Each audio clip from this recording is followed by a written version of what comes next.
Hello and welcome to this episode of Sunday Special. Today I have a very interesting and a very inspirational story for you.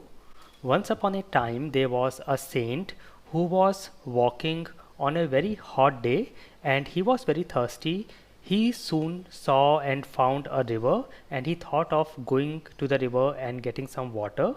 Just then he saw a dog and the dog rushed to the river and he seemed to be thirsty as well and he wanted to drink water. As soon as he approached near the water, he saw his own reflection in the river and he thought that it's some other dog. He started barking. He was so scared and he stepped back.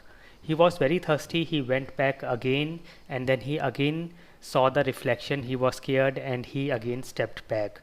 This happened multiple times and then because his thirst was so strong, he had to overcome his fear. He finally went near the river, saw the reflection and he jumped into the river and the reflection disappeared.